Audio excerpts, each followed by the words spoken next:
कारण बोर्ड महत्वाचे आहे. बोर्ड दाखवा काय लिहिलेलं आहे त्याच्यावरती. मराठी शाळांचे भविष्य रिडेव्हलपमेंट साठी नाही. छत्रपती शिवाजी महाराजांचा जय असो. भारतरत्न डॉक्टर बाबासाहेब आंबेडकरांचा जय असो. मराठी भाषेचा जय असो. मराठी शाळांचा जय असो. मराठी एकीकरण समितीचा जय असो. मराठी अभ्यास केंद्राचा जय असो. डॉक्टर दीपक पवारांचा जय असो. आज आपण या मुंबईमध्ये डॉक्टर दीपक पवार यांच्या नेतृत्वामध्ये मराठी अभ्यास केंद्र यांच्या माध्यमातून मराठी शाळांसाठी, मराठी भाषांसाठी आणि मराठी माणसाच्या हक्कासाठी हा एक खरं तर मोर्चा आहे. मुळात दुर्दैवी गोष्ट अशी आहे की सत्ताधारी मराठी, प्रशासन मराठी, पोलीस मराठी आणि राज्य 1960 रोजी स्थापन झालेलं मराठी म्हणून राज्य. या राज्यामध्ये जर आज मराठी शाळांची दयनीय अवस्था आपण पाहतोय, आज तुम्ही मोठे मोठे या मराठी शाळांचे भूखंड या परप्रांतीय लॉबींच्या गळ्यामध्ये घालतायत आणि हे सगळे करणारे आमचे राज्यकर्ते आहेत.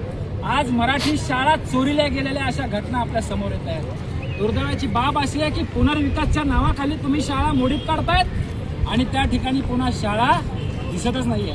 आज मराठी मुलं कमी, लोकसंख्या कमी म्हणून मराठी शाळा बंद करण्याच्या घटना या ठिकाणी घडलेल्या आहेत. मराठी एकीकरण समितीच्या मार्फत आम्ही आज मराठी अभ्यास केंद्राच्या मोर्चामध्ये सहभाग घेतलेला आहे. आम्ही पाठिंबा दिलेला आहे. सरकारचा आम्ही निषेध करतोय.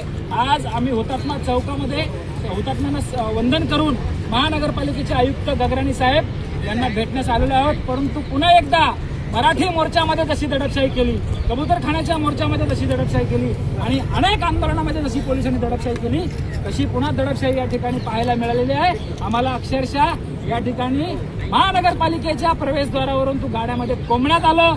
डॉक्टर दीपक पवार, भालचंद्र मुन्नीतीर साहेब, अनेक मोठे मोठे या ठिकाणी भाषा अभ्यासक, लेखक, माजी खासदार, माजी आमदार या ठिकाणी गाडीमध्ये कोंबले आणि या ठिकाणी आझाद मैदानामध्ये आले.